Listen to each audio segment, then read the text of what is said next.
vamos começar. Para quem chegou depois, rapidamente, a nossa estrutura desse encontro nosso hoje. Os conceitos, fazer um acordo a respeito de como nós vamos entender princípios e valores, é a primeira parte. A segunda os princípios e valores da rede no manifesto, que é o nosso discurso político, os princípios e valores no estatuto, que é o código que nos rege, que transforma o manifesto em regra jurídica, né?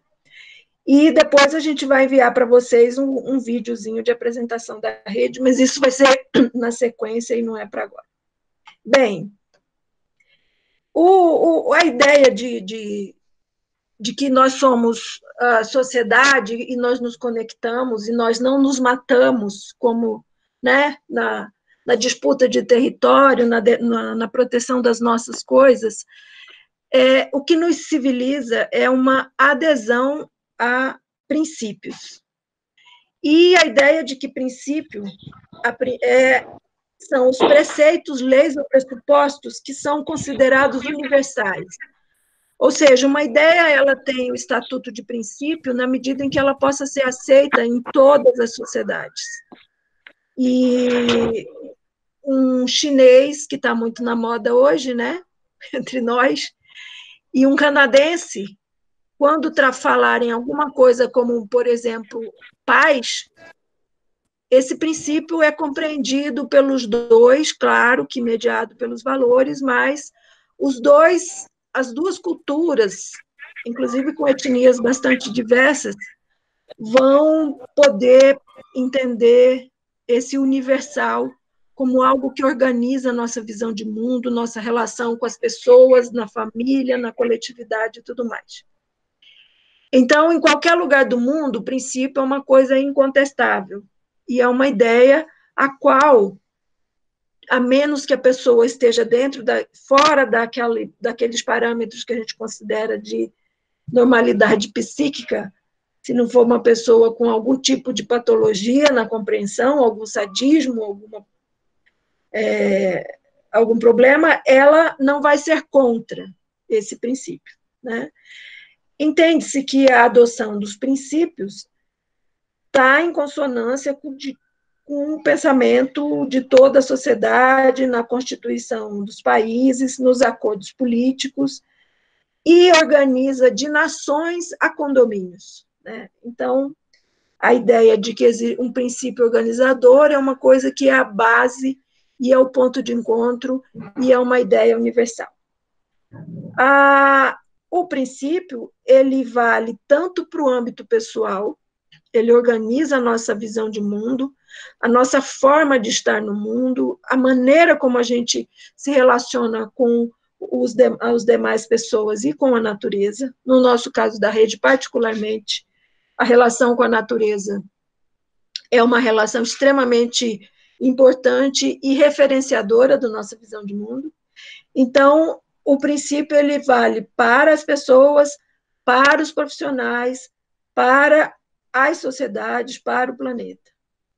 Alguns exemplos de princípio que a gente pode falar em torno de palavras que têm essa potência organizadora, a gente pode ter, por exemplo, o princípio da vida. Vida é um princípio que, se você falar vida para um americano ou para um cearense, em homenagem a Adriano, vida vai ter uma referência, um respeito em qualquer um desses lugares. Amor, felicidade, liberdade, paz, plenitude, são exemplos desses termos que a gente considera e chama de universais. Como é que a gente se socializa para aderir a esses princípios, para aprender a respeitá-los? Aí entra a nossa formação desde das primeiras capacidades psicológicas desenvolvidas, cognitiva e tudo mais, que é a nossa família, que nos dá os princípios de indivíduo capaz de se conectar com o significado das coisas na sociedade a partir do que ela nos oferece como princípio. Então, vai lá, respeito, né? respeitar os pais, os mais velhos, tudo isso são coisas incontestáveis, né? Quem age fora ou em desacordo com os princípios, a sociedade, as civilizações, todos os sistemas morais e éticos se encarregam de punir essa pessoa, porque ela não está agredindo só um outro indivíduo, digamos, se for numa briga, alguém mata outra pessoa, ou violenta, ou faz alguma coisa que abale algum princípio, essa pessoa ela é punida, porque ela não está agredindo só o outro indivíduo, ela está agredindo a construção daquela civilização, ela está agredindo a organização daquela cultura e daquela sociedade. Então, as ideias, os princípios são ideias extremamente potentes que nos fazem ter conteúdos de humanos. E os valores. Então, espero ter deixado claro o conceito de princípio. E os valores, é claro que isso aqui é uma coisa muito rápida, a gente podia ir para, tem abordagens da sociologia, da filosofia, da psicanálise e tudo mais, mas nós estamos aqui hoje só fazendo uma introdução, tá? Na questão dos valores, o conceito de valor é uma norma ou padrão social geralmente aceito e mantido por determinado indivíduo, classe social ou sociedade ou civilização. E, em geral, depende muito da cultura em que a sociedade ou a pessoa está situada. A cultura é o conjunto de noções, valores, princípios, ideias, concepções, formas de expressar, os artefatos materiais, a tecnologia, tudo isso compõe cultura.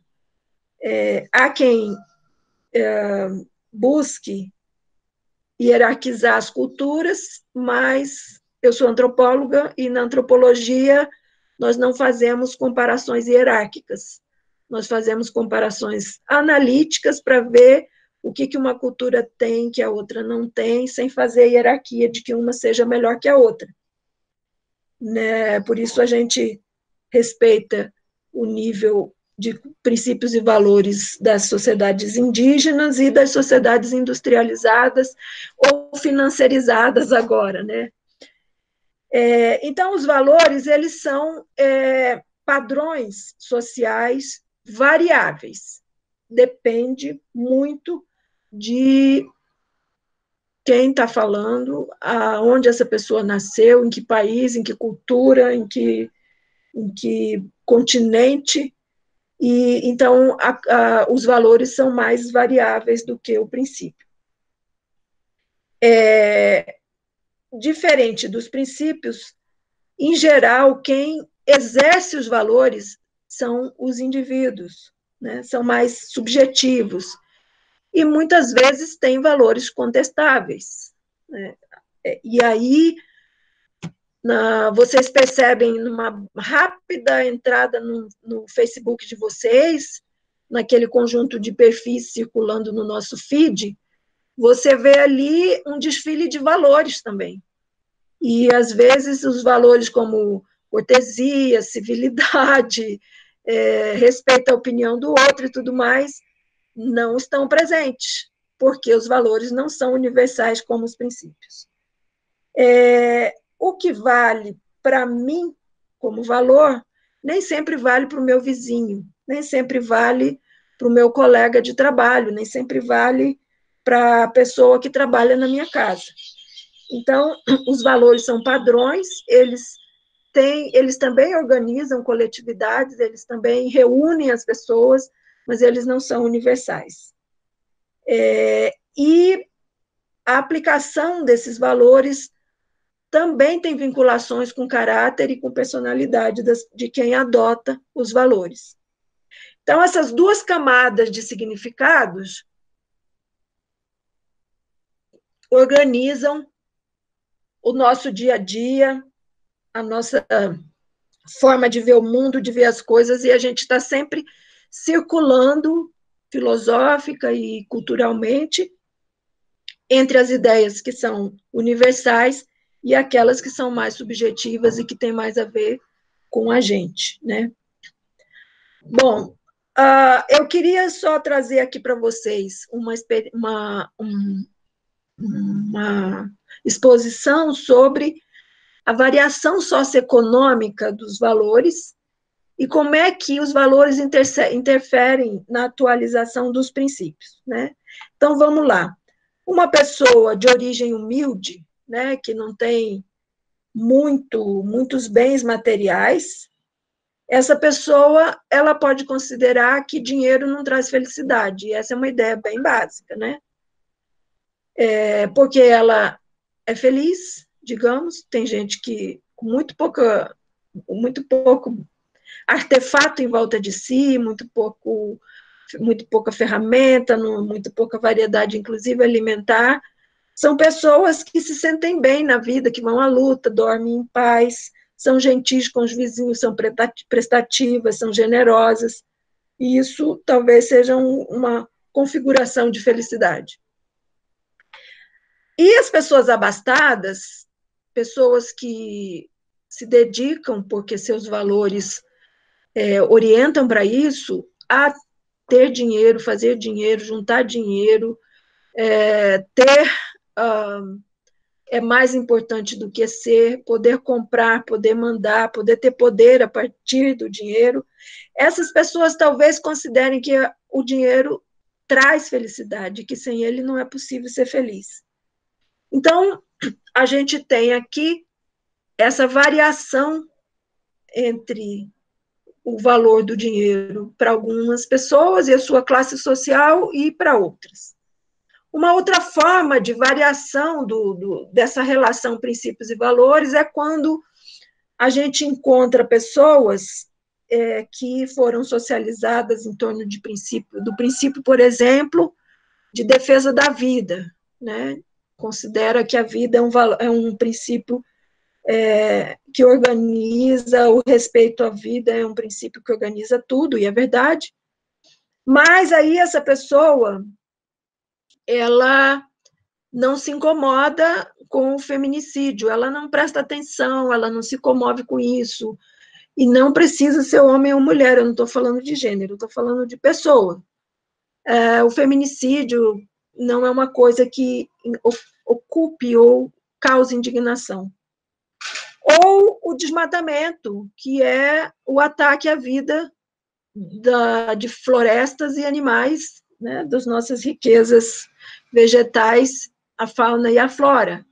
Então, esse princípio do respeito à vida, que a pessoa às vezes defende, inclusive apaixonadamente, quando entra numa discussão, por exemplo, sobre aborto, a pessoa se inflama, fica chateada, não consegue mediar com pessoas que pensam diferente e sente que aquilo organiza a sua mente, a sua identidade. E, no entanto, essa pessoa não se comove, não digo que ela seja a favor, mas ela não se comove com o problema da destruição da biodiversidade, por exemplo, onde nós temos o conjunto da vida, um sistema de vida servindo vida, onde a vida dos animais e das árvores, das florestas, são a base natural de outras vidas, as nossas, inclusive. E na rede, nós temos uma preocupação em não sermos antropocêntricos de forma exacerbada, digamos, né? Tem gente que acha que o mundo está à disposição da espécie humana. E é como alguns ditados que dizem que o homem é a coroa da criação, então já tem aí toda uma ideia de hierarquização. E essas pessoas que pensam que o homem é a razão de tudo, ou o ser humano, né? O homem e a mulher, a espécie humana, essas pessoas que pensam desse jeito não percebem que sem a fauna não há flora, porque a fauna ajuda a disseminar sementes, frutos e fazer a reposição das espécies vegetais. E a própria flora, que se a gente pegar a Amazônia, que nos fornece no Brasil toneladas de água para que as nossas chuvas aconteçam aqui, para que a nossa agricultura aconteça aqui no centro-oeste, no sudeste, até o norte da Argentina, são vidas que servem vidas. Então, a gente começa a pensar a hierarquia das espécies, os valores em torno da vida humana, tem uma coisa que nos reúne, que nos leva também a quem defende a vida a ser obrigatoriamente ativista de meio ambiente, porque a gente não está no planeta numa camada independente das outras vidas que compõem a fauna e a flora. Então, quando a gente vê que o princípio do respeito à vida é exercido pelas pessoas com uma certa distração em relação a essas outras vidas, a gente poderia dizer que essa pessoa obedece ao seu princípio estruturante com alguns buracos, com alguma mutilação, com alguma falha, porque se a gente defende o princípio do respeito à vida, a gente defende todas as vidas e as circunstâncias que propiciam a existência dessas vidas e a base natural para que essas vidas existam. Então, não é simplesinho a gente se dizer seguidor do princípio do respeito à vida, assim como várias outras coisas não são simplesinhas. Bom, atualmente, a nossa sociedade, essa que está sendo parada aqui agora pelo coronavírus, uma molécula de proteína que é recoberta de uma camada de gordura, que não é nem vida. É impressionante isso, né? Essa molécula não pode, os médicos nem consideram vida. Ela passa a ser vida quando ela acha um hospedeiro e se acopla às células desse hospedeiro.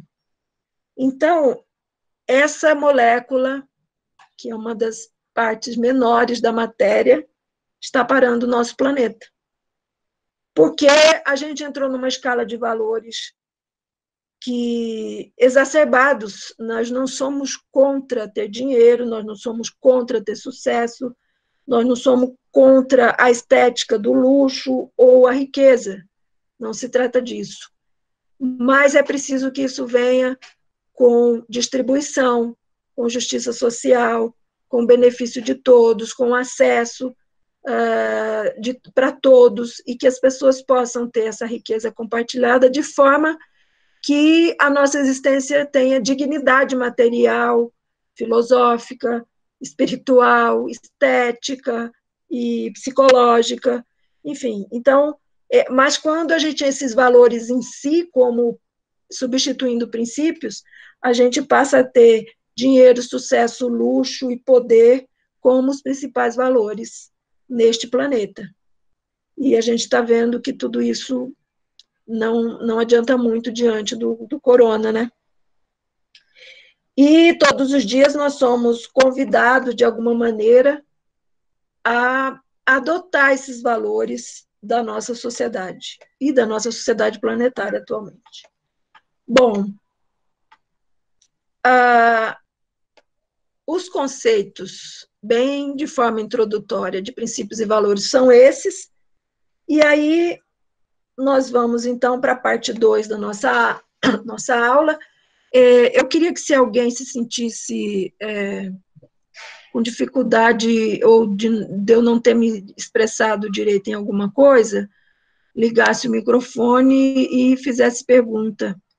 Apesar de que, no final dos 3 pontos, nós vamos abrir para ter uma sessão de perguntas e vocês avaliarem essa experiência em todos os aspectos dela também, né? Tanto a minha apresentação, quanto a situação toda, a plataforma, a interação e tudo mais. Mas se houver alguma coisa que vai impedir vocês de continuar acompanhando aqui nossa trajetória, e for bastante importante para vocês, fiquem à vontade para interromper e perguntar.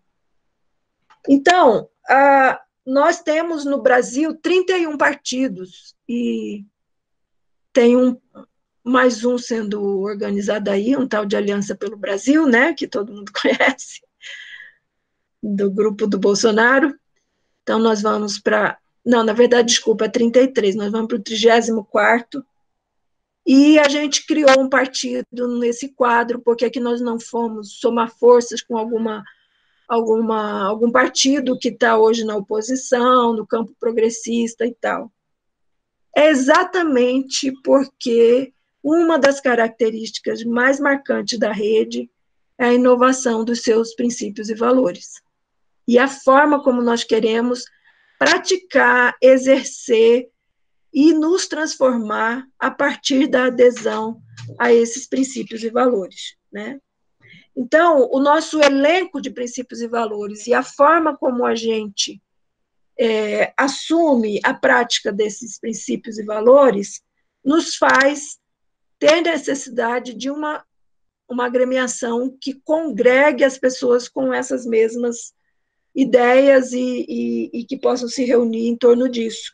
E nenhum dos outros partidos, alguns bastante tradicionais, né, dentro dessa organização que é esquerda e direita, e uma graduação de esquerda e direita dentro dos mais esquerda, mais extrema esquerda, mais direita, mais e centro e tudo mais, por que a rede não conseguiu achar o seu lugar nesse espectro de partidos, né? Primeiro, porque a gente já não se enquadra nesse sistema binário direita-esquerda. A gente percebe, isso vem da França, né? Da colocação das pessoas no plenário lá do parlamento francês, depois da queda da monarquia, onde as pessoas que eram mais defensoras dos interesses populares ficavam à esquerda, e os que eram mais ligados à aristocracia, à burguesia nascente, à monarquia, os nobres remanescentes, enfim, eram da direita.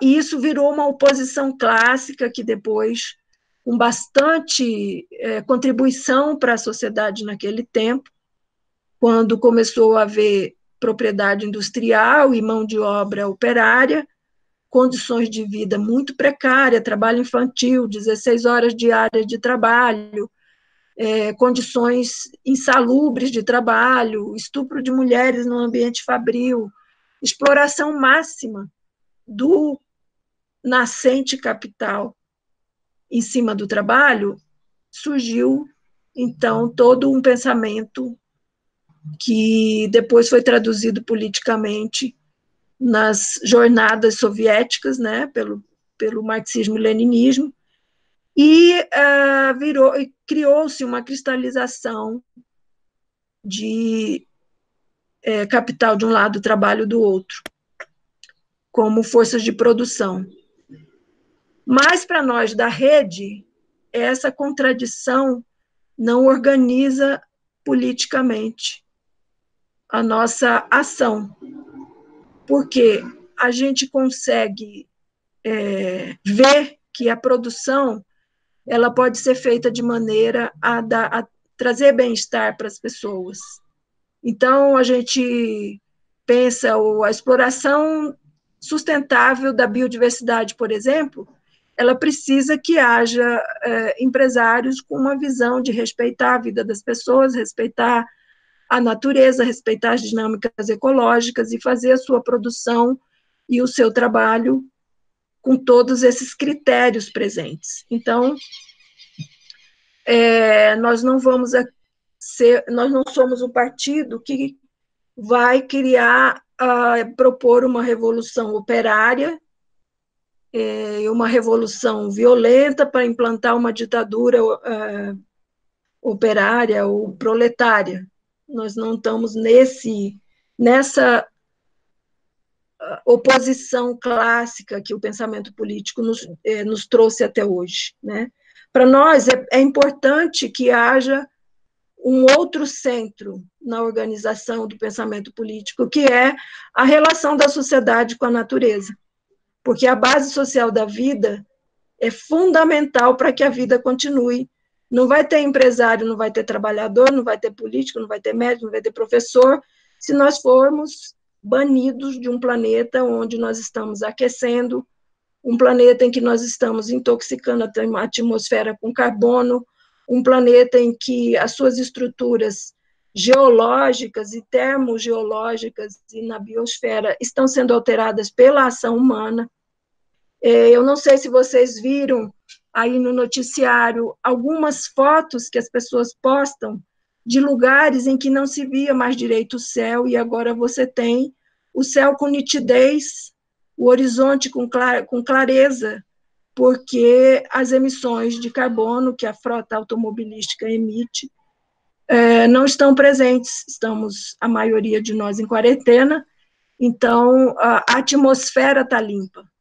Em Veneza, os canais passaram a ter peixe. Eu não sei, o Marco deve ser europeu, senti um sotaque na hora que você falou, não sei se você é europeu, mas eu fiquei muito impressionada com essa história de que, com a falta de turismo em Veneza, as águas dos canais estão brancas, estão claras, translúcidas, e tem circulação de peixe. Em alguns lugares, a vegetação voltou a se instalar com esses 60 dias de luta contra o coronavírus. Então, para nós, a sociedade tem que saber mediar suas relações, de existir seu conforto material, seus meios de transporte, seu conforto térmico e tudo mais, porém, respeitando a nossa... Espera aí, gente, que eu vou botar aqui o carregador do meu computador.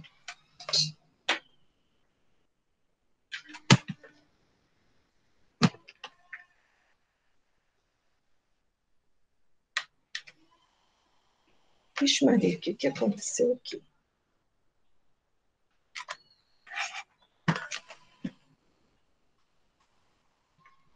Não estou conseguindo encaixar.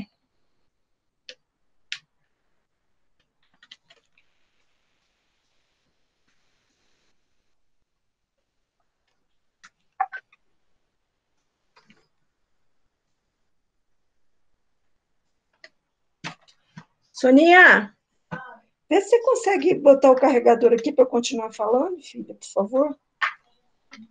Rapidão, que o coisa está caindo.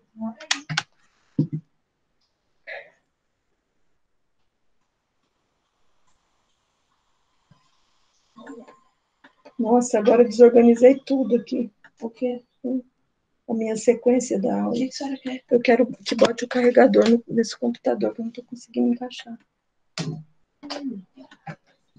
Bem, desculpa, gente. Então, vamos lá para o nosso ponto 2 da aula. A rede existe porque tem um sistema de valores que, pelo que eu falei até agora, é bastante diferenciado das tradições políticas que nós temos até hoje, e, portanto, a gente busca uma outra forma de se colocar politicamente. E nós temos, então, o nosso estatuto com os seguintes pontos, que são nosso discurso político. A democracia. Nós apoiamos não a ditadura do proletariado, não um regime monarquista, não qualquer outra variação, mas a democracia. Mas a gente considera que a democracia ela é um fenômeno histórico. Ela nasce na Grécia Antiga, porém, na Grécia Antiga nós tínhamos mulheres, não tínhamos mulheres, nem escravos e nem crianças participando. Era uma democracia dos homens.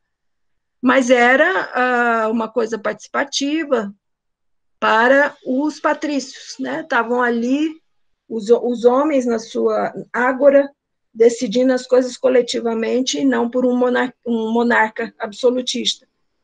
Então, de lá para cá, a gente considera que a democracia veio se democratizando, e a gente considera que uma das nossas tarefas é democratizar a democracia, e principalmente pela ampliação dos processos de participação da sociedade. Para a sociedade participar, nós precisamos de duas coisas, pelo menos, né? É preciso que as pessoas possam ter conhecimento, porque uma participação desinformada, sem autonomia de consciência, sem conhecimento, é um seguidismo, é um balançar a cabeça, é um levantar o dedo comandado por terceiros, né? E isso seria uma falha democrática também. Então, é importante que a sociedade se organize, tenha plataformas, tenha bandeiras, tenha capacidade e estratégia de luta, e aí se una para poder comandar o que o governo deve fazer, os seus interesses, como aplicar os recursos que, afinal de contas, são nossos. O Estado não tem dinheiro. Quem tem dinheiro e produz dinheiro é a sociedade, que recolhe impostos todo dia. Cada um de nós recolhe imposto desde a hora que acorda até a hora que vai dormir, porque a gente usa luz, tem impostos, ICMS, encargos sociais, a gente vai escovar o dente, tem imposto na fabricação da escova, na fabricação da pasta, na água. Quando a gente vai tomar o café da manhã, tem ICMS, tem encargos sociais no pãozinho, no leite, no café, em tudo que é canto. Cada consumo desse é pagar imposto. Às vezes a pessoa pensa que paga imposto só quando faz aquela declaração para o imposto de renda, né? Mas não. A gente, ao acender a luz, se o nosso quarto estiver escuro, já começamos a pagar imposto. E a gente dormiu em cima de imposto, porque a gente dormiu em cima de lençol, fronha, cama, tudo são artefatos produzidos e que têm encargos sociais, ICMS, IPI e tudo mais. Então, a participação da sociedade para dizer o que ela quer que faça com o dinheiro que ela recolheu, que é dela, e que nós fizemos uma seleção de empregados, quando nós elegemos alguém para ser gestor do nosso dinheiro e da estrutura do Estado. A sociedade criou o Estado. Ele surgiu para ser uma ferramenta de produção de bem-estar social. E é claro que tudo isso foi invertido, que foi corrompido, que foi alterado, mas a democracia ativa, com uma cidadania ativa, é a maneira da gente continuar dizendo, num período pós-eleitoral, para quem a gente elegeu, como é que a gente quer que seja gasto o nosso dinheiro, o que a gente quer que os servidores que nós escolhemos qual seja a ação deles. Bom, e para isso, para aumentar a participação, a gente precisa de combater as hierarquias centralizadoras. Isso aí vai para nós, para discutir o Pacto Federativo, quando a gente tem a maioria da arrecadação dos recursos na esfera federal e governadores e prefeitos quase sem autonomia financeira, dependendo dos acordos políticos e tal, que a gente vê aí todo dia acontecendo, para que se possa ter alguma coisa para o cidadão no seu município, porque as pessoas moram nos municípios, não é nem no Estado e nem na União. Mas esse poder ser multicêntrico para nós é extremamente importante. Queremos novos instrumentos para exercer a democracia direta, ou seja, hoje, com o nosso sistema de plataforma, com os meios de consulta eletrônica, com a capacidade de processamento de dados dos Big Data, a gente pode ser ouvido de milhares de formas e poder influir nas decisões do governo e poder influenciar a tomada e os encaminhamentos das políticas públicas, porque a gente já tem meios tecnológicos para isso, né? E o sistema de informática e comunicação eletrônica nos garantem essas coisas. Então, no nosso estatuto, a democracia é esse valor que a gente precisa defender para que haja uma democratização da democracia. O outro ponto do nosso discurso político como valor é o que a gente chama de atuação em rede. E a atuação em rede, ela é, para nós, um objetivo, um ideal que a gente precisa se aculturar nele ainda. Nós precisamos de movimento de mutação da nossa visão para que a gente aprenda a não criar hierarquias entre nós. Assim como a gente olha para um partido, por exemplo, José Sarney, vocês imaginam como que é o partido sob o comando desta criatura por quase 5 décadas ou mais, né? Ou Renan Calheiros. Será que há democracia, participação, escuta das bases, escolha de candidatos com plataforma popular, por interesse da população, e não pela direção eterna dos partidos? Então, a nossa atuação em rede é justamente para que a gente não tenha essas hierarquias em torno de gente que acumula poder dentro do partido e depois ninguém mais consegue interferir. Só um grupo que comanda, só um grupo que decide quem se candidata, só um grupo que escolhe quem serão os ungidos, e os filiados acabam fazendo aquela democracia de levantar o dedo e bater a cabeça, né? Em acordo com o que está sendo dito. Nós criamos um partido para que isso não seja dessa forma mais. A gente quer que um jovem que acabe de entrar na rede tenha um espaço de autoria, de atuação, de proposição, de conversa, e quando a gente escolhe nossos dirigentes e colocamos um porta-voz mais velho do que o outro, é para que os mais experientes se renovem com as novas visões da juventude e para que a juventude ganhe experiência na vivência ao lado desse porta-voz mais experiente. E também, obrigatoriamente, nossos porta-vozes são um homem e uma mulher. Tem partidos que a gente olha, tem uma mulher e 32 homens na direção, ou mais. E é óbvio que a perspectiva de qualquer, tanto das faixas etárias quanto dos gêneros, todos eles, sem essas perspectivas, a gente não tem democracia de verdade, porque a gente não pode achar que um coronel de partido, a gente usava muito a história do cacique, né? Mas agora, graças a Deus, a gente conseguiu nos enriquecer e trazer os povos indígenas para as nossas fileiras, então a gente trocou a metáfora, né? Não falamos mais cacique, a gente fala agora dos coronéis. Será que algum coronel é tão onisciente que consegue saber exatamente o que precisam os jovens, as mulheres, os negros, os gays, os que têm religiões afro ou cristãs, ou enfim? A variedade de elencos de valores, será que um coronel dá conta? Então, a nossa atuação em rede é para permitir que entre nós haja espaço de participação do mais recente chegado até o mais experiente na trajetória política e todos possam contribuir. A sociedade que nós queremos construir também não é só a nossa vida partidária, mas nós gostaríamos que a sociedade toda também atuasse em rede. Nós temos organizações na nossa sociedade, por exemplo, aquela organização Todos pela Educação.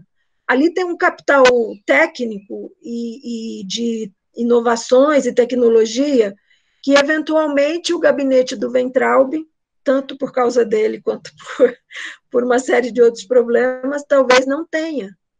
Ou seja, a sociedade produz saberes e conhecimentos e tecnologias que o Estado pode assumir e dar escala, mas a criatividade, a potência criadora, a riqueza técnica pode ser produzida na sociedade. Então, por isso, a gente considera que a relação do Estado com a sociedade também tem que ser sem essas hierarquias, com espaços de participação. E, infelizmente, o que nós mais vimos foi o cancelamento de conselhos, o encerramento de fundos de políticas públicas para uma sociedade cada vez mais hierarquizada e com um extremo poder na mão do Estado.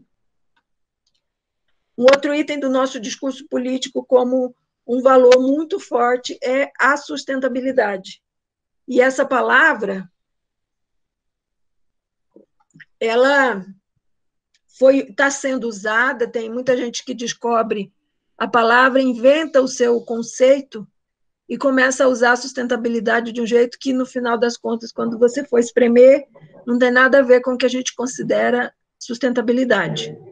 Então, o Manifesto da Rede defende a sustentabilidade como modelo de sociedade, porque a sustentabilidade ela tem, no mínimo, 7 dimensões principais, que são a sustentabilidade social. A sustentabilidade social é quando você tem condições de vida e de se educar e de ter acesso à saúde, à segurança, a lazer, a cultura, a artes, de maneira que isso se propague como um direito de todo mundo, que isso possa ser mantido com os recursos que ofereça isso para todas as gerações.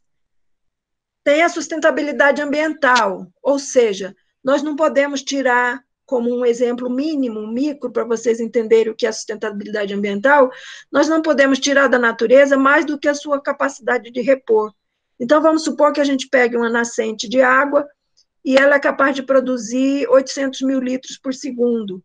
E a gente vai lá e bota uma usina que precisa de captar 2 mil litros por segundo.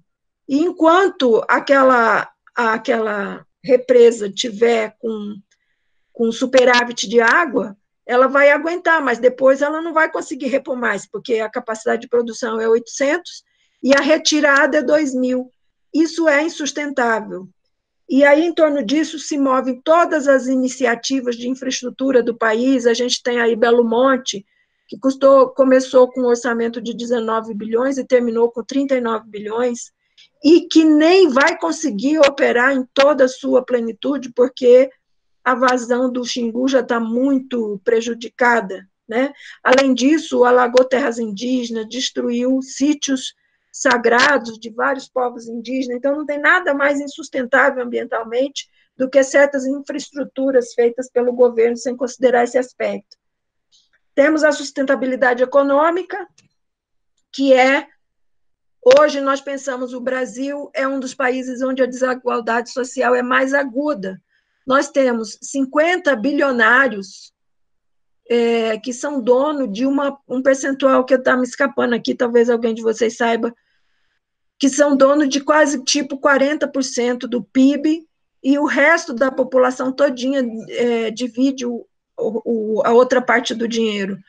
Se, com essa concentração de recursos, de capital, na mão de uns poucos, você vai levando adiante, chega uma hora que não tem mais como ser sustentável, porque as fábricas vão produzir e não tem dinheiro para a população consumir, nem comida, nem bens, nem equipamentos, nem nada, porque as pessoas não têm dinheiro, o dinheiro está concentrado na especulação, aumentando a fortuna de alguns poucos. Isso, economicamente, não é sustentável. É preciso que haja divisão da riqueza, distribuição, para que a gente possa ter um mercado interno forte e ter empresas de médio e pequeno porte também fortalecidas. Nós temos a sustentabilidade cultural. Hoje nós somos 305 povos indígenas, os descendentes de portugueses, os povos africanos, ciganos, e tem povos aqui no Brasil, inclusive, que o país de que eles originaram nem existe mais na Europa, como os pomeranos. A Pomerânia deixou de existir na Europa. Então, nós não somos brasileiros, só os descendentes de português. Nós somos os descendentes, a miscigenação desses descendentes e os povos indígenas, que são 305. Eles falam, tem os troncos linguísticos que existem no Brasil, são os 5 principais, mas daí derivaram mais de 200 e tantas línguas. Então, nós não somos também monoglotas, só que a gente considera que a nossa língua é português, e se a gente for ser bilíngue, a gente quer falar inglês. Então, essa sustentabilidade cultural é preciso ser mantida, é preciso que os povos indígenas tenham direito a seus artefatos, a sua estética, as suas produções de artesanato, a sua forma de ver o mundo, a sua cosmovisão, a sua religião, porque isso compõe o Brasil, isso compõe o nosso país e nos faz uma sociodiversidade muito rica. Mas nós temos um presidente que diz que os índios vão ser felizes no dia que eles forem iguais a nós. E aí nós quem, né, cara pálida? Porque eu acho que se uma tribo passar a ser parecida com Bolsonaro, a gente vai querer pular da ponte, certo? Aí temos também a sustentabilidade política, que a gente enxerga a democracia como uma ferramenta mais importante para a sustentabilidade política, que é aquela situação em que a sociedade dá o termo de referência para o que o Estado vai fazer. E não é o cara que ganha a presidência, fica dono, resolve que ali é a sua casa, que ele vai dizer o que acontece, ele não tem que ouvir ninguém, porque ele foi eleito. Isso não é sustentabilidade política. E, por fim, nós temos a sustentabilidade estética e a sustentabilidade ética, como a base de todas. A sustentabilidade ética interfere na sustentabilidade política, e nós temos a sustentabilidade estética.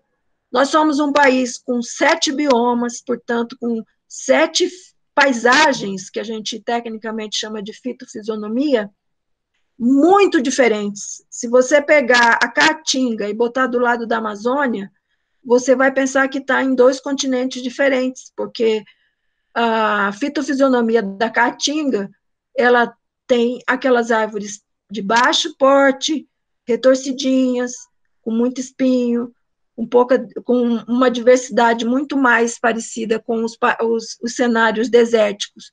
E aí você vai para a Amazônia e você tem árvores com 50 metros de altura, que precisa de 20 pessoas dando os braços para poder fazer a circunferência dela.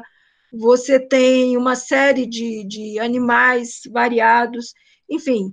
Então, cada paisagem dessa oferece um tipo de beleza.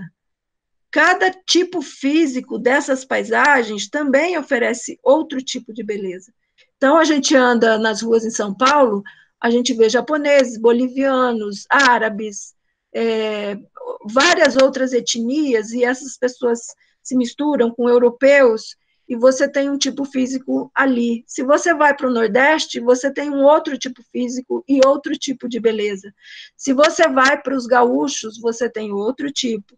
Se você vai para os caboclos da Amazônia, é outro tipo. Então, a gente tem uma estética que, fora as roupas, que ultimamente essa questão de moda e roupa anda homogeneizando tudo, né? Mas você tem paisagens e tipos físicos que são absolutamente variados e que compõem a nossa beleza. Você vai no Rio e na Bahia, você tem muito mais presença do tipo negro, preto, ou como as pessoas se sintam bem falando.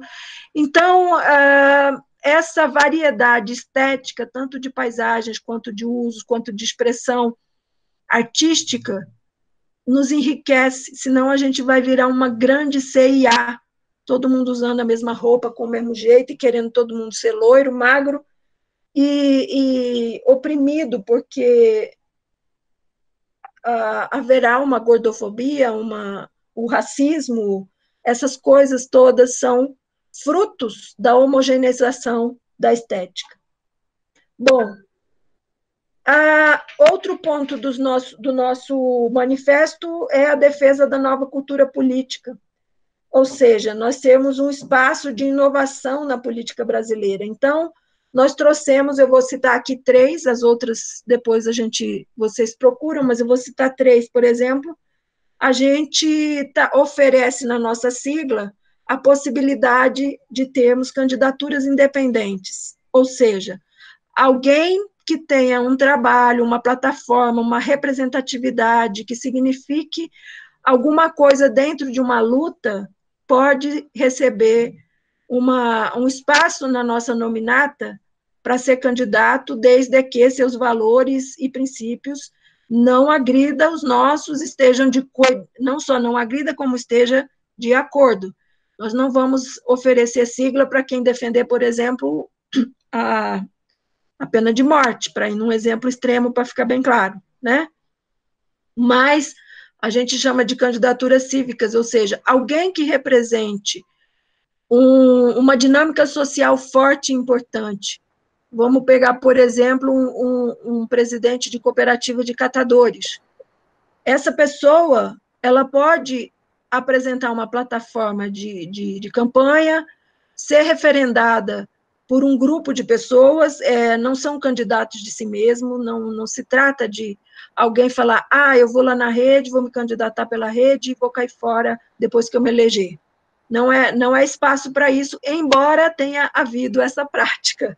Mas a ideia é que alguém que não tenha uma vivência de sistema partidário, que não goste, inclusive, dela, que não queira fazê-la, mas que queira participar da política para representar os seus parceiros, os seus companheiros de luta, essa pessoa pode chegar na rede e pedir para se candidatar pela rede, apresentando os princípios e as suas bandeiras, para que a gente possa avaliar e conceder uma candidatura para essa pessoa, e ela não se submete a participar na rede, enfim, as nossas regras e tudo mais.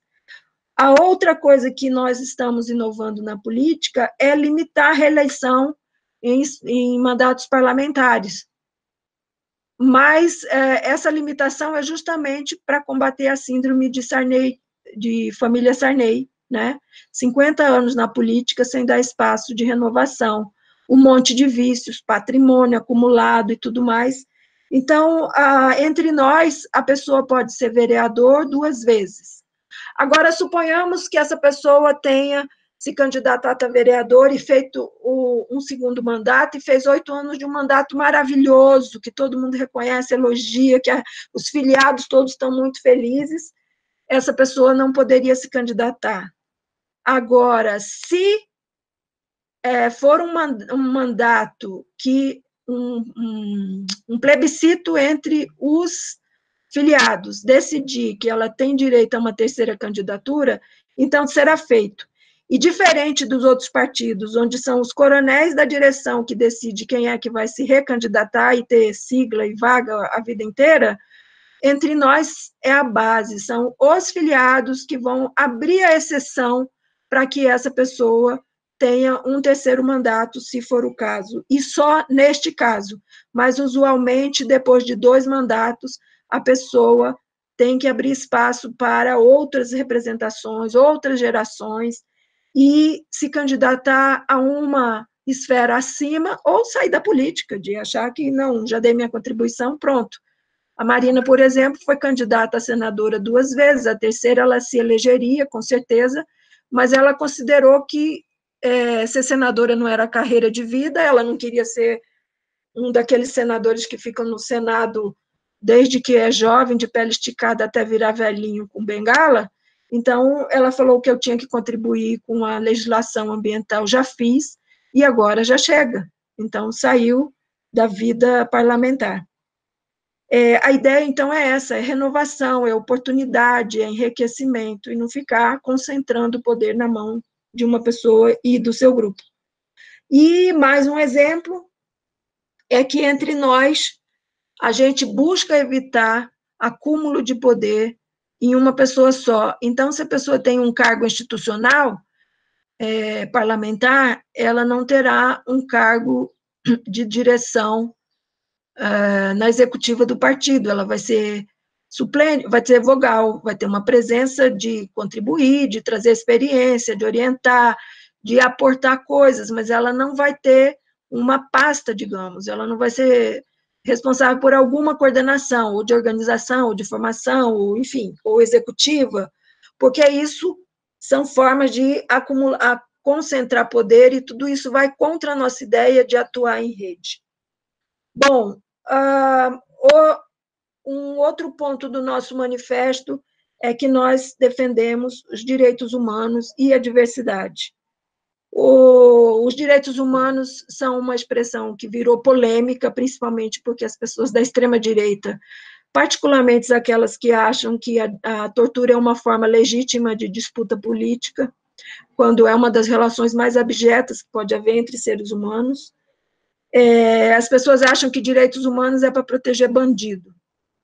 E direito humano, empobrecido dessa forma, mediocrizado dessa forma, serve à luta política dessa extrema-direita conservadora e reacionária, que acha que tem que minimizar os negros, que os pobres são pobres porque são pouco empreendedores, porque são burros, que os índios tinham que se civilizar como se eles não tivessem uma civilização, que as mulheres têm que ficar em casa resguardadas e ser do lar e servir ao seu esposo, enfim, que a segurança, andar na rua e não ser assaltado, tudo isso não entra no horizonte dessas pessoas. Elas consideram que existe um monte de abobalhados que acham que os assassinos têm que ser tratados a pão de ló.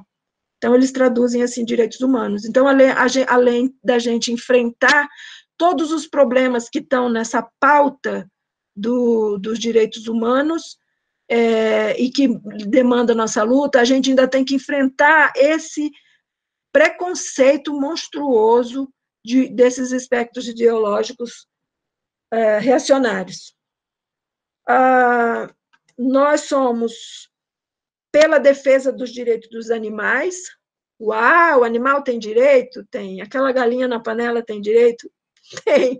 Até chegar lá, ela não deve ser torturada, ela não deve sofrer maltrato, ela não deve ser oprimida para botar ovo. E se a gente for numa granja moderna, vocês saem de lá, se for herdeiro mesmo, estraçalhado na emoção, porque os animais, e não só esses, infelizmente a gente vê animais que puxam carroça, que são magros, passa fome, cheio de ferida e carregam peso e até morre sob exploração, porque o homem explorado que está ali explora também o animal, vira uma corrente de sofrimentos que um repassa para o outro, e essa ruptura precisa de existir.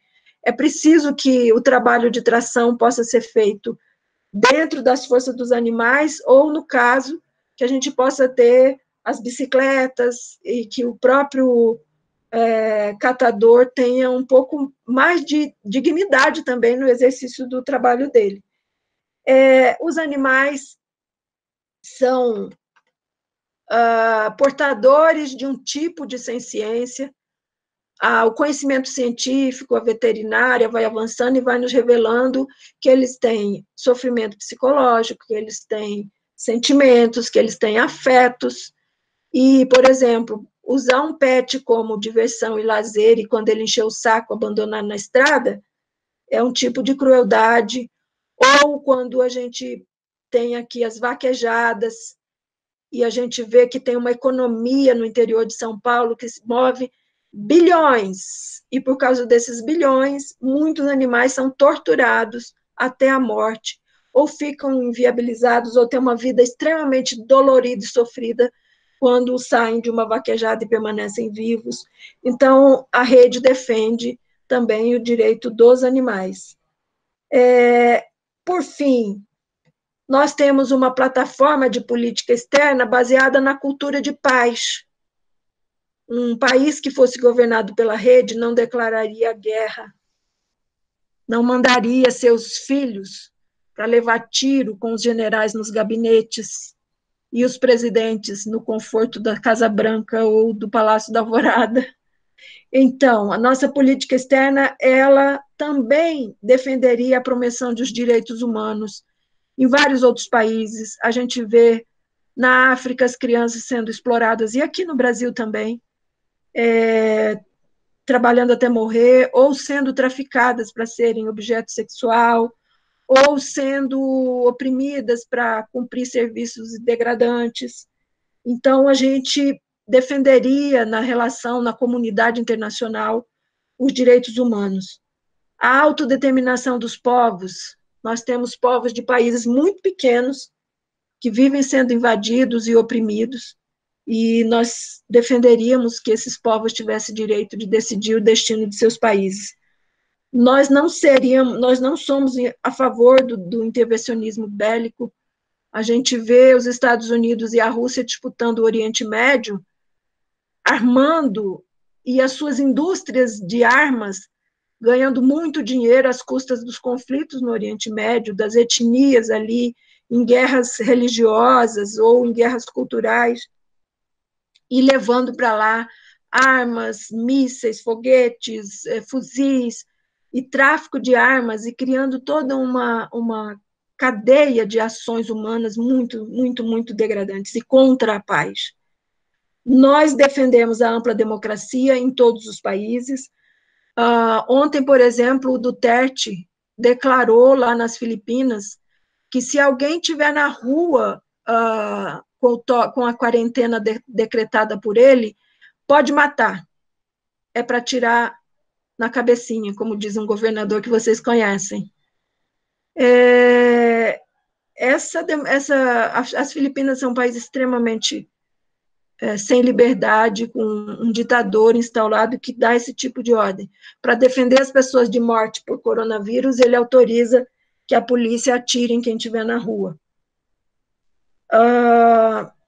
Nós também pregamos a sustentabilidade porque os sistemas ecológicos não reconhecem as nossas fronteiras geopolíticas. Nossas fronteiras geopolíticas são convenções das populações humanas. Os rios que nós temos na Amazônia nascem em outros países, né? O nosso maior rio nasce no Peru. Nós temos continuidade territorial e dividimos o Pantanal com a Bolívia e com o Paraguai. E assim na Europa, assim na África. Então, é preciso defender essas 7 dimensões da sustentabilidade em todo o planeta.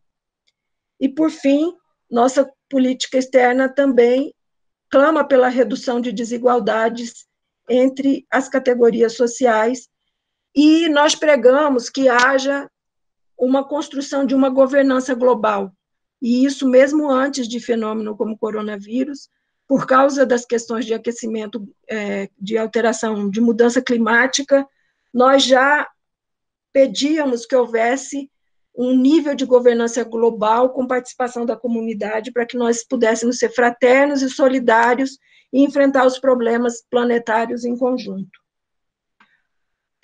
Nosso manifesto prega novas tecnologias e nós estamos aqui fazendo uma reunião completamente inovadora. Já tem bastante uso, mas para política e para estudar e aprender sobre política, certamente não são muitos os partidos que estão fazendo isso. Nós pregamos também que os nossos filiados se ocupem de um desenvolvimento pessoal. A gente aposta que o nosso trabalho se dê na relação interpessoal, numa lógica colaborativa e fraterna, e fraternidade nem é um valor novo, né? Tá lá na Liberté, Fraternité, Égalité, Liberté, Fraternité, lá na Revolução Francesa, mas a fraternidade e a colaboração precisam de pessoas capazes de manejar isso como princípio, como valor, como ferramenta, como forma de ser e de ver o mundo. A generosidade ética e as formas de saber elaboradas individual e coletivamente. Aqui nós estamos praticando uma forma de saber. Então, alguém traz um conteúdo, hoje sou eu, em outro dia será outra pessoa. A nossa equipe de formação política tem 6 instrutores, que eu tive o prazer de construir junto essa equipe, né? E agora estou na posição de colaboradora, porque exatamente entre nós não se calcifica poderes, e posições, né? Então, as nossas formas de construir são os saberes, eles estão na academia, mas também existem os saberes narrativos da vida, da percepção das pessoas, da inteligência delas. Às vezes elas não puderam burilar, sofisticar, ir para uma academia, mas são extremamente sagazes e elas entendem de alguma coisa. E então a nossa construção de saber considera que a gente pode usufruir dos saberes das pessoas, tanto os acadêmicos quanto os narrativos. E, por fim, uma coisa que está no nosso manifesto, e geralmente as pessoas passam batido, não ligam para isso, leem rápido e não voltam lá, mas eu tenho um especial afeto por isso, e, portanto, eu vou enfatizar, porque esse é o último ponto do manifesto, que é: nós não temos respostas prontas. E eu vou tomar a liberdade de falar uma coisa pessoal aqui. Eu fui filiada ao PT por 15 anos, lá na minha juventude. E é impressionante como o entusiasmo de quem acabou de chegar no mundo considera que o mundo está todo errado e que nós viemos salvá-lo. E que a gente é essa salvação. E que a gente é o ouro do mundo.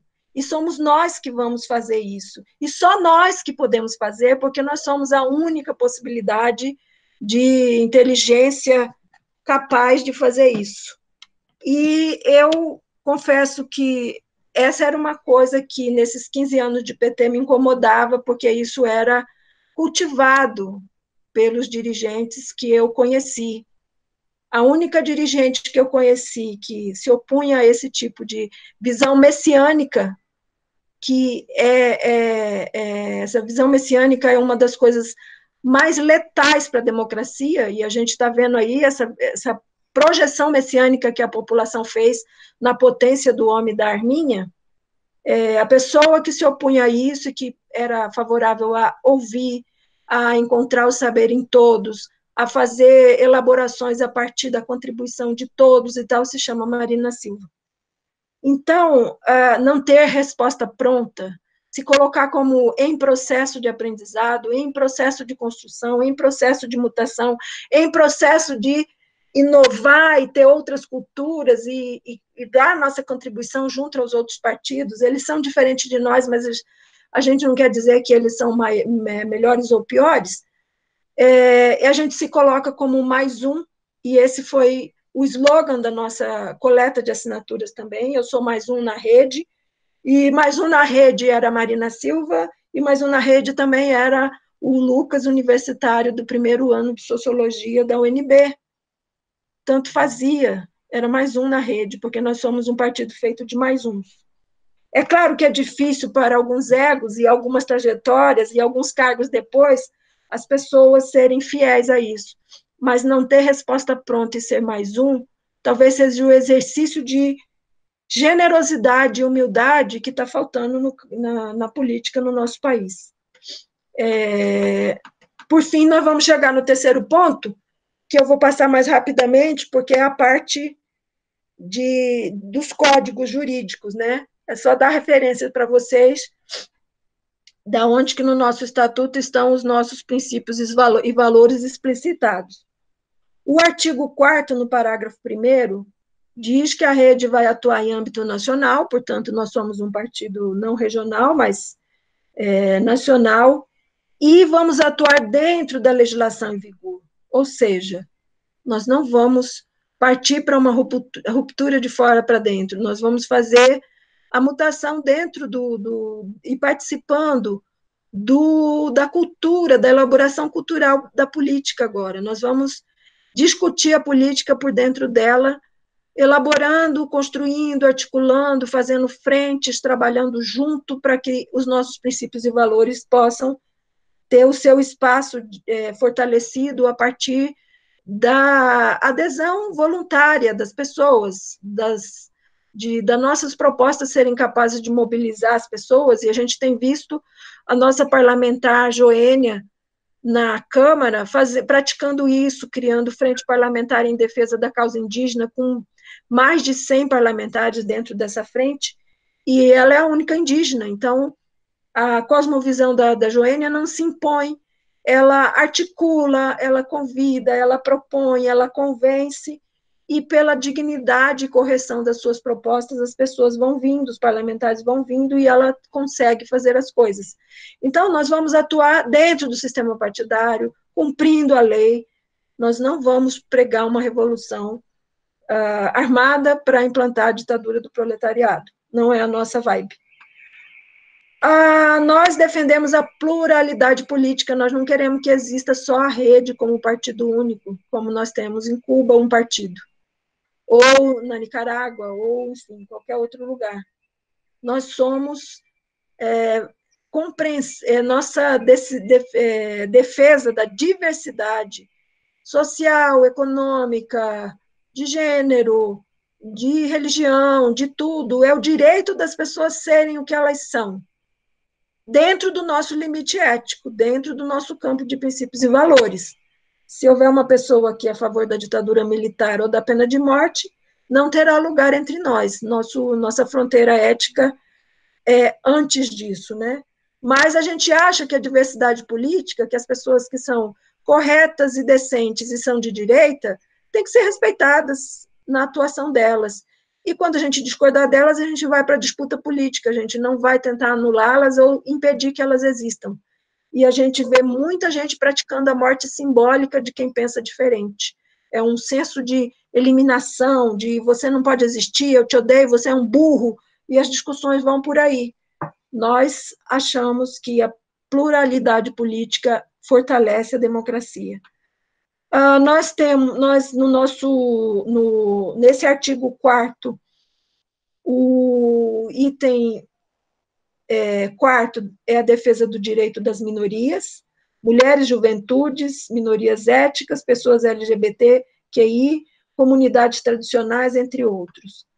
O 6º é a função social da terra e dos conhecimentos tecnológicos e científicos. Nós entendemos que tanto a terra não pode só ser propriedade e patrimônio, mas ela tem uma função social, quanto a ciência e a tecnologia. São bens que são direitos da humanidade, de toda a população brasileira, mas são também bens para usufruto da humanidade. O pleno direito, o item 13 é o pleno direito às diversidades, à coisa pública e ao bem comum. A nossa forma de ser, de expressar ideias e defendê-las, tem respeito por esses itens. O item 14º é a construção do processo do consenso progressivo nas deliberações da rede. Isso aqui é extremamente complexo, porque nós defendemos a diversidade e nós pregamos consenso. Como é isso? Como ter opiniões diversas, como ter convicções respeitadas e fazer consensos. Aí a chave é lá, princípios e valores, em comum. Se nós pregamos o princípio da paz, nós não vamos discutir as nossas diferenças com extermínio simbólico, com agressividade, com anulação do outro, com subestimar o outro, com machismo, com racismo, com nada disso. Então, o nosso consenso progressivo, ele é uma forma de que as minorias dentro da rede possam ter espaço de debate, de expressão das suas ideias, de fala e, eventualmente, até de colocar e ganhar nas decisões a sua perspectiva. Como que se faz isso? Debatendo, discutindo, explorando de forma civilizada, de forma respeitosa, de forma fraterna, as diferenças de ideia, sem querer um dar bronca no outro, se colocar como superior, se colocar como macho alfa ou fêmea alfa, enfim. Então, no nosso processo, a democracia ela não se faz com alguém sendo trollado, atropelado, anulado. O processo de chegar às decisões é tão valoroso quanto a decisão em si. Não existe democracia com processos autoritários. É simulacro de democracia se a gente fala que uma coisa foi uma decisão majoritária quando teve um monte de gente lá que foi cooptado para levantar o braço e nem sabe o que está votando. Esse tipo de coisa é simulacro. Então, na rede, a gente não prega votações como forma de decisão, porque na votação vai sempre ganhar quem é maioria, quem já é maioria.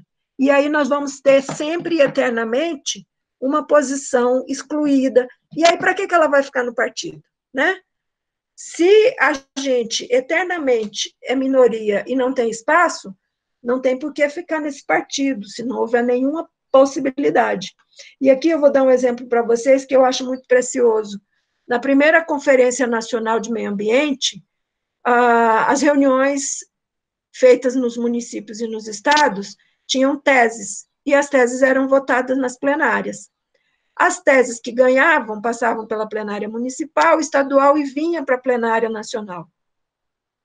Todas as teses que aqui chegaram representavam, portanto, a visão de alguém, de algum município, de algum estado.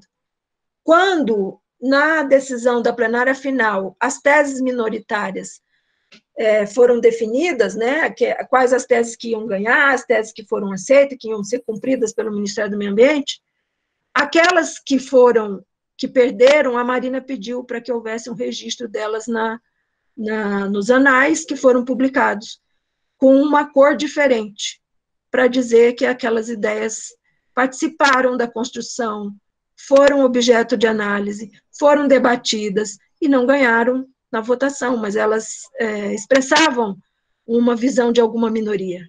E elas fizeram parte da publicação na condição de teses derrotadas, minoritárias, mas as pessoas tinham acesso àquilo depois, historicamente. Nós não anulamos todo o ideário que foi posto no cenário das discussões da conferência, porque elas não ganharam nas votações.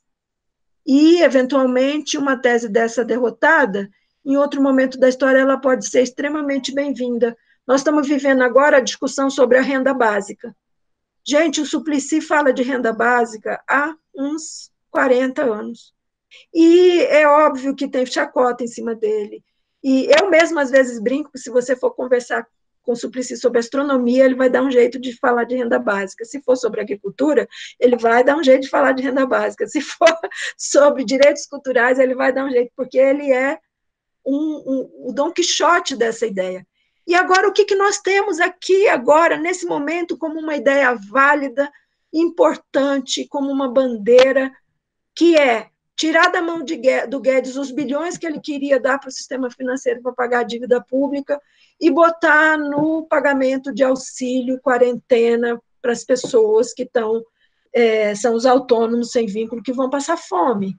Isso é a renda básica emergencial. Essa ideia, que foi minoritária por 40 anos, se tornou um consenso, virou a nossa saída para socorrer as pessoas nesse momento. Bem, no parágrafo, já estou quase terminando, tá, gente? Falta só mais uns 3 minutinhos. No parágrafo 2º, diz que todos esses princípios dispostos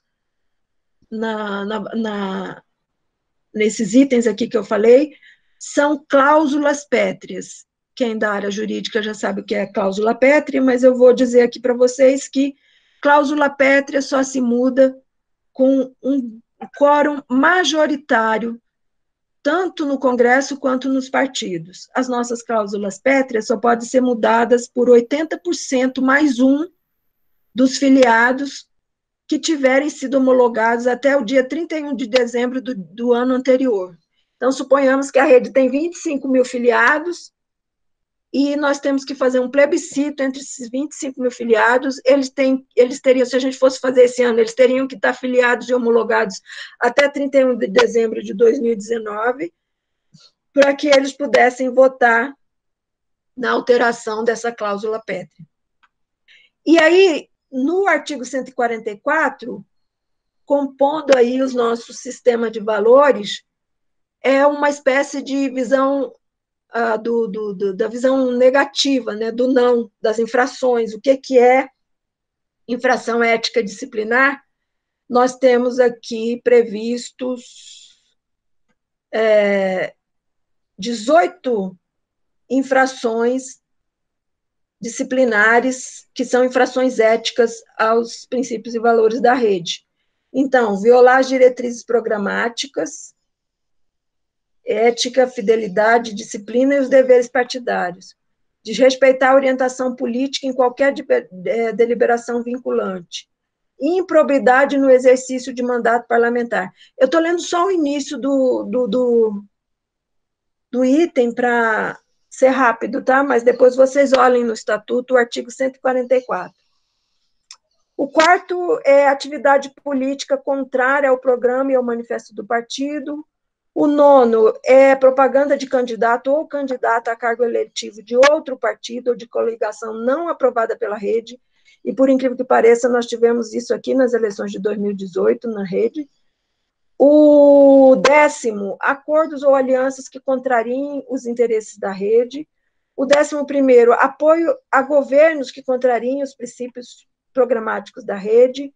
13º, a promoção de filiações em bloco que objetivem o predomínio de pessoas ou grupos estranhos e sem afinidade à rede. Suponhamos que vai ter uma convenção e uma pessoa quer ganhar a direção do partido, aí ela faz uma filiação de 500 pessoas no último dia, no dia 3 de abril, que, aliás, foi o último dia para nos filiarmos, para termos pessoas com direito a se candidatar pela rede, né? Então, vamos supor que para essa convenção aqui, a pessoa vai, filia 500 pessoas aqui na rede DF para ganhar a direção dela. Isso é uma transgressão ética. E, por fim, o 18º item é o pagamento coletivo de contribuição de filiados e filiadas. Olha aí, Benoni, não vai recorrer a ninguém para pagar o seu atraso, tá bom? Então, assim, vou achar 50 pessoas que estão devendo, vou pagar a inscrição dela para ela votar nas minhas teses na convenção. Isso também é transgressão ética. Gente, isso aqui, em rápidas palavras, é a rede. Esse é digamos, a jornada que a gente faz em 16 horas de curso, só de conteúdo, sem contar as dinâmicas, os debates, as técnicas de participação das pessoas. Só de conteúdo o nosso curso tem 16 horas. E os temas são esses, os exemplos, os vídeos, a discussão sobre sustentabilidade é um capítulo bem forte. Então, eu gostaria que as 32 pessoas que estão aqui, dos que não fizeram o curso, se inscrevam para fazer, e os que já têm o curso ou são de outros estados, a gente fica à disposição para ajudar a compor a partir da nossa organização de conteúdos. E quem está observando, espero que tenha gostado do nosso jeitão, tá bom? Muito obrigada a vocês, e aí agora a gente ouve perguntas, e quem for perguntar, na sequência, por gentileza, avalia esse momento para nós também, tá? Muito obrigada. Obrigada, Jane. A gente tem algumas perguntas que foram colocadas no chat, eu vou lê-las aqui para você, e já colocamos ali que se alguém quiser fazer uma pergunta direta, sinalize o seu nome para que a gente possa abrir. A gente fez um formulário também, Jane, de avaliação muito simples, são apenas 2 questões, para que a gente possa ter uma perspectiva dos nossos processos de aperfeiçoamento, e a gente vai colocar o link também enquanto a gente passa para esse momento. Não tem ninguém inscrito ainda, eu vou ler aqui, então, as questões. O Lindbergh pergunta qual que é a posição da rede a respeito do fundo eleitoral.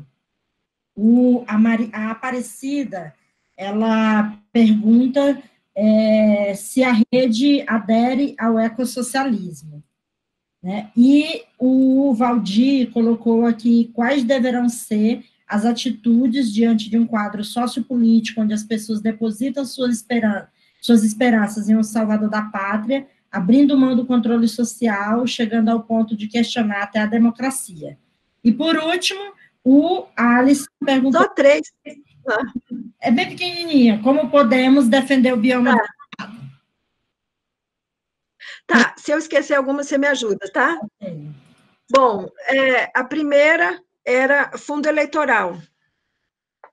Nesse momento aqui de pandemia, a posição da rede foi aprovada na Executiva Nacional e praticada pela nossa bancada no Congresso, propor que esse fundo eleitoral fosse usado para adquirir os materiais necessários para socorrer as pessoas na pandemia.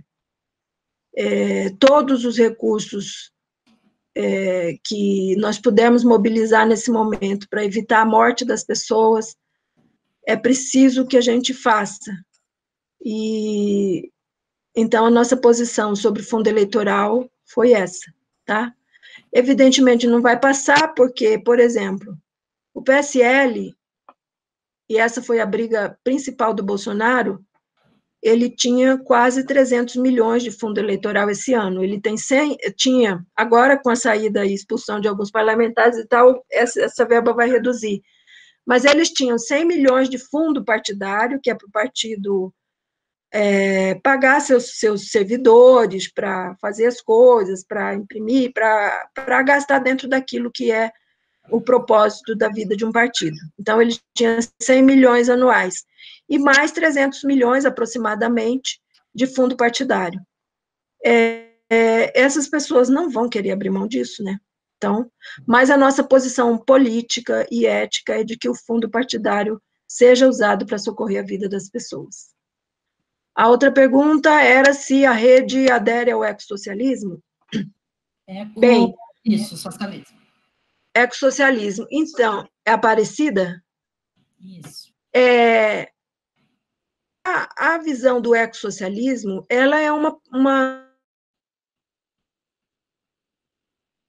da rede que se consideram ambientalistas e, portanto, considero que a principal coisa a ser equacionada entre nós é a relação da sociedade com a natureza, para manter a base natural da vida, mas com a distribuição de renda feita pelo Estado, ou seja, um Estado grande o suficiente para ser governado de forma que a riqueza seja distribuída como se vê no socialismo, né? Você tem a relação do Estado com a sociedade, e o Estado é que organiza, é o principal agente da dinâmica social. Essa não é a posição oficial da rede, mas a gente respeita quem está na rede e se considera ecossocialista. Nós não pregamos esse tipo de relação. Como eu disse, a gente é pela democracia, e a democracia pressupõe a diversidade social, que não é feita só de trabalhadores, mas de trabalhadores, empreendedores, acadêmicos, profissionais liberais, empresários, enfim, todas as construções econômicas que tem na nossa tradição. A outra pergunta Adila, please. Tem Esqueci duas as perguntas. outras duas. A última era sobre como defender o bioma cerrado, e o Hugo Leonardo, que é de Goiânia, mandou a pergunta também, como envolver as pessoas na participação em rede nos municípios na elaboração dos projetos da cidade.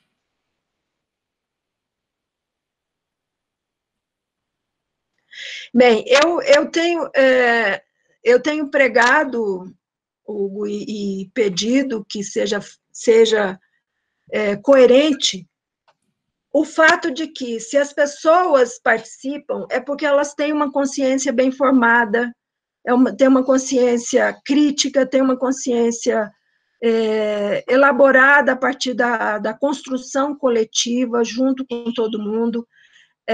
Eu penso na minha trajetória de vida, que me leva a ser convictamente uma ativista da rede, e a partir daí eu vejo quanta gente contribuiu com a minha formação, com a minha experiência, com o meu aprendizado, além da minha faculdade, além das atividades profissionais.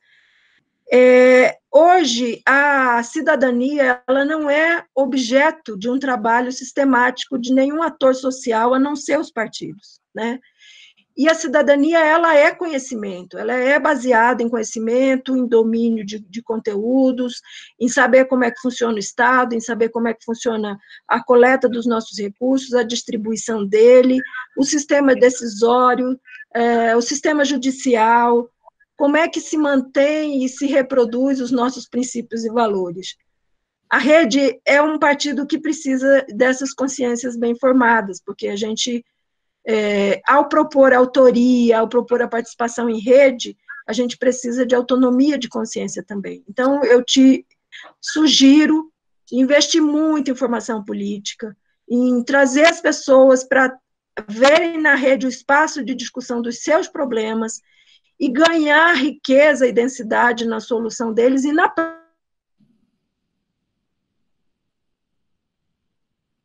sem saber a causa, ela não vai saber fazer uma proposta boa.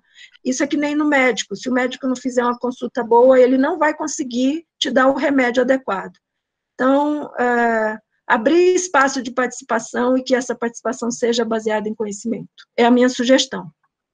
E a outra pergunta, Adila, era como defender o cerrado? Oh, meu Deus! Essa é uma pergunta apaixonante. O cerrado, ele é um bioma que vai do centro-oeste do Brasil, lá de Mato Grosso, até o Nordeste. Ele faz uma transversal, como se fosse uma faixa presidencial no país. E é um bioma que tem uma responsabilidade incrível, que é abastecer e fortalecer os lençóis freáticos. Por isso, a raiz das árvores é muito profunda e a sua copa é retorcida e baixinha, diferente da Amazônia.